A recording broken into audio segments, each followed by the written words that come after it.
Hello everyone, welcome to my channel. So guys, आज मैं आपको ऑर्गेनिक केमिस्ट्री का हाइड्रोजनेशन ऑफ एरोमेटिक रिंग का जो टॉपिक है इस कंप्लीट कराऊंगी। मोस्ट टाइम पे टॉपिक है, हमेशा एग्जाम में आते रहते हैं।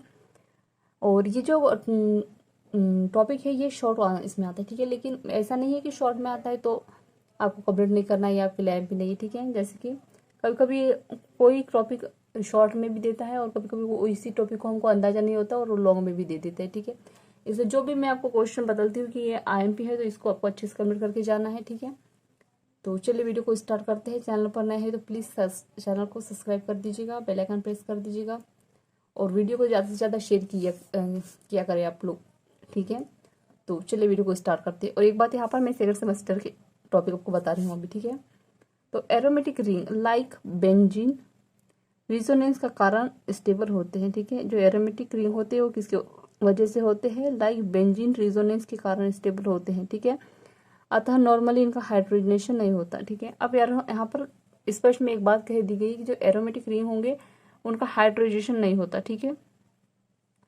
अब हम आगे देखते हैं। अब हाइड्रोजनेशन ऑफ एरोमेटिक रिंग के लिए कैटलिस्ट के साथ साथ हाई टेम्परेचर एंड प्रेशर की आवश्यकता पड़ती है। अब यहाँ पर होता तो नहीं है नॉर्मली, लेकिन अगर अब हमको करना ही है तो अब हम क्या कर सकते हैं उसके लिए? तो यहाँ पर किस किस चीज़ की जरूरत पड़ रही है हमको?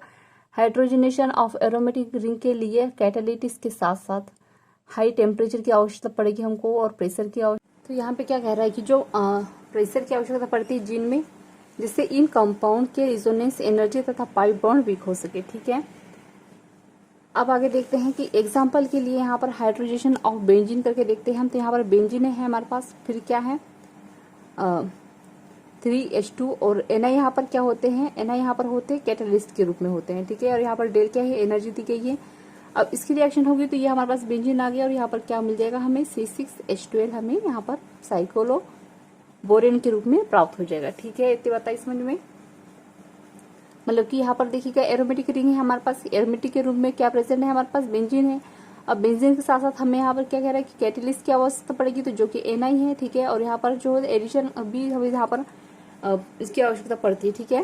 तो यहाँ पर एडिशन है हमारे पास, साथ में एनर्जी है हमारे साथ, ठीक है। मतलब कि टेम्परेचर की जरूरत पड़ती है, तो ये हमारे पास टेम्परेचर है। तो इसकी जब रिएक्शन होगी तो हमें क्या मिलेगा यहाँ पर एक एरोमेटिक रिंग है, C6H12 है और साइक्लोबोरेन हमें यहाँ पर क्या हो रहा है? प्राप्त हो रहा है। इतनी बताइए समझ में।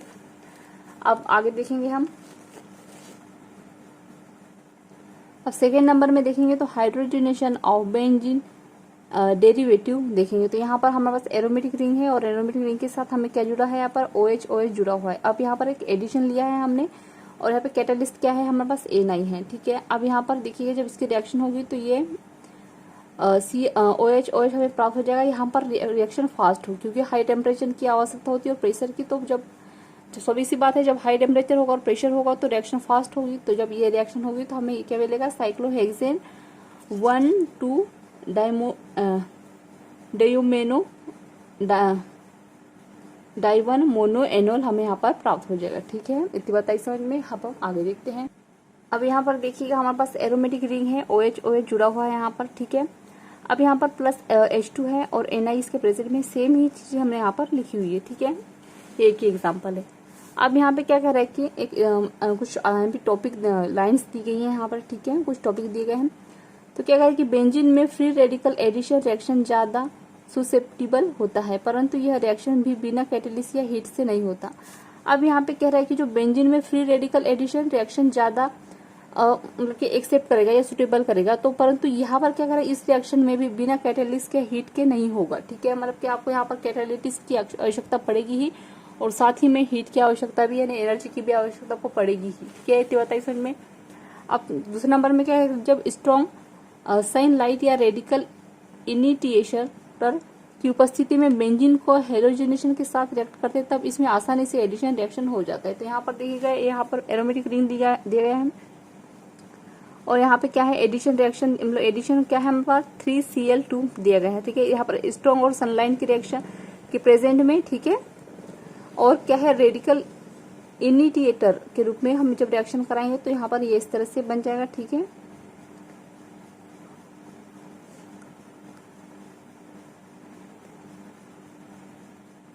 ठीक है, तो यहाँ पर देखिएगा इस तरह से रिएक्शन बन गया हमारा। अब यहाँ पर अदर एग्जांपल दिया गया है हाइड्रोजनेशन, ठीक है।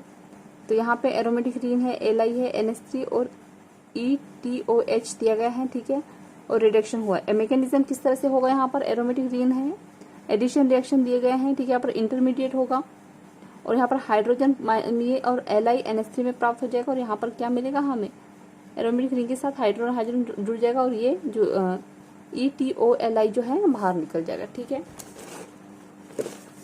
तो यहाँ पे जो है आपको पता चल गया कि ये किस तरह से मतलब कि क्या करेंगे, जो हाइड्रोजनेशन ऑफ एरोमेटिक रिंग हम किस तरह से रिएक्शन कर सकते हैं। इतनी बात तो आपको काफी अच्छे समझ में आ गया होगा। सो प्लीज चैनल को लाइक सब्सक्राइब कर दीजिएगा, साथ ही बेल आइकन प्रेस कर दीजिएगा। कमेंट में जरूर बताइएगा आपको नोट्स कैसे लगे और MSc केमिस्ट्री और सेमेस्टर के नोट्स परचेज करने के लिए आप मुझे व्हाट्सएप पे मैसेज कर सकते हैं। डिस्क्रिप्शन पे व्हाट्सएप नंबर शेयर कर दूंगी। Thank you.